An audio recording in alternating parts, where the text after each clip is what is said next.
What's going on, boys? Welcome back to another video. How y'all living? Like and subscribe right now. We're on the road at 100 subscribers. We're at 92.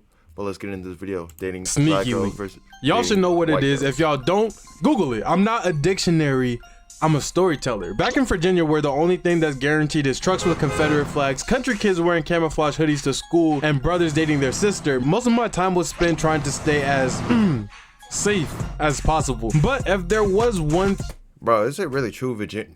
My bad. We 19 seconds in, but is Virginia really like a KKK place? thing I would leave my house for at 18 is a baddie. Because up until this point, I've really had a 2% success rate with any girl from my high school, and that's being generous, until I got a notification that will literally never make me do what I did ever again. So let's take it back, man. Like 3 years ago, it was summer 2K19. I was having a midlife crisis at the astounding age of 18, because somehow you're supposed to go from sliding into DMs to sliding into fast food applications. Like, I'm sending government officials you up text and that side-eye emoji, and they're sending me back dead. It's a crazy time, but I'm not gonna lie, I didn't spend too much time on college. Hey, if you the only person texting in that little group chat, or not that group chat, if you're the only person trying texting the other person, just stop. It's not worth it. Applications, I'm just like you guys Telling in you, the sense hate it that all. I don't think is for me. The only difference is I actually have talent. So if I wasn't making YouTube videos, I was looking for my African queen, my Haitian honey, my Latina reina, you feel me? And for some reason, God sent me a white girl. And this is how I see it. I'm all for being limp, but if the leader can spend $6 Is that P. Diddy, my nigga?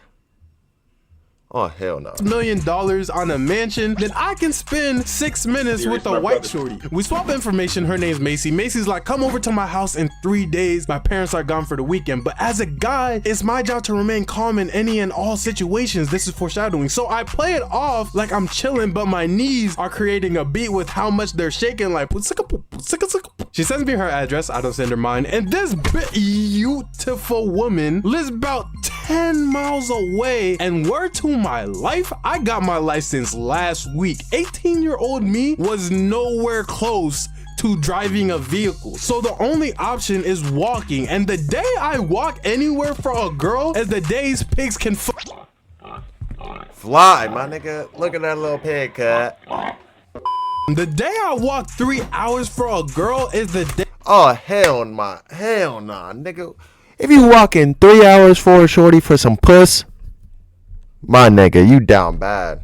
pigs can fly. So I have 3 days to figure out how I'm getting from my house to her crib and back without the peas figuring out. As I'm going around the house just trying to thirsty at figure that out point, something, nigga. that's when it hits me. I forgot I had bought this electric skateboard a while back. If I use it, I can get to her crib in about 20 minutes, do what I need to do, and then hit the road jack.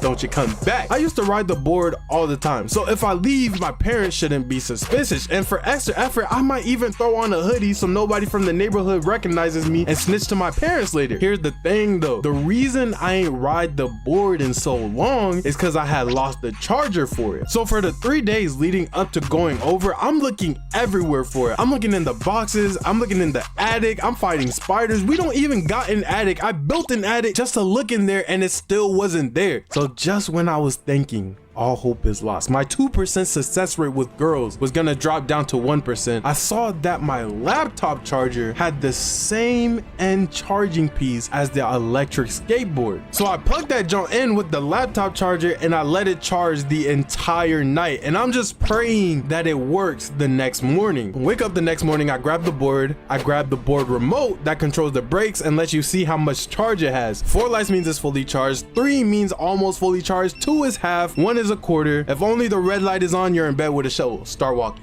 I turned the board on and it has 1 green light on. I said, but I'm too invested now to quit, so I'ma make it do what it need to do. As I'm leaving my house, When you see that red light, don't stop. Keep on going. my mom is like, Stanley, where do you think you're going? chills. So without turning around, I'm like, I'm gonna go ride the board around, which wasn't a lie, by the way. And my mom's like, oh, okay, just make sure you come back before the street lights come on.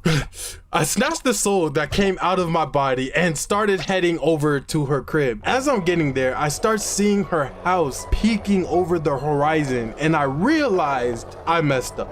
I see her standing out front, and you know how they say don't judge a book by its cover?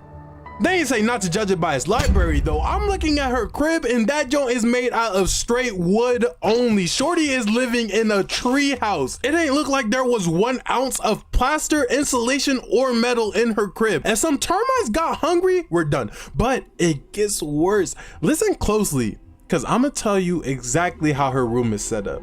There's 1 stairway in this hallway, and when we go upstairs, there's just 1 long hallway filled with doors. I feel like every house has like these long ass hallways to like the next fucking room. Like that's how my room is, and it's the end of the room, so it looks scary when it's at night, you feel me?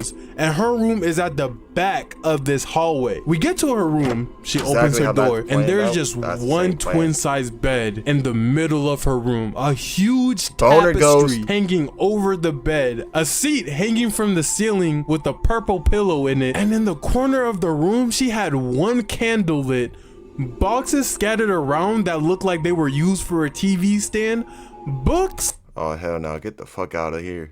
And what the fuck is my auntie playing some Tupac for? She don't know shit about it. I ain't. Sacks and just shoes in a pile. But the most important part, there's no TV in her crib. So I look at her like, what are we gonna be watching on? Oh, I left my TV back on campus, but we can watch stuff on my laptop. How I'm supposed to Netflix and chill with no Netflix? This is not a sneaky link anymore. This is an intimate get together. It's so quiet that I could hear the termites chewing. So we just get in her bed, and here's where everything gets out of hand. We grab a blanket, she lays on my chest. We turn the laptop on to watch a movie. You hear that, boy? Right. Ready? On the video will end soon, so hold on. I hear heavy footsteps coming up the stairs. Boom. Boom, boom, boom. Then I start hearing them come down the hall. Boom, boom, boom, boom. I am terrified. I'm thinking she set me up. Her father's probably racist. I don't know what's about to happen. Then boom, the steps stop right at the front of the door. If you didn't watch part 1, trust me, you need to watch part 1 or you will not understand the absolute. All right, boys, I think that's the end of that section. If y'all want to see part 2, let me know, because I will do in a part 2 if y'all fuck with this.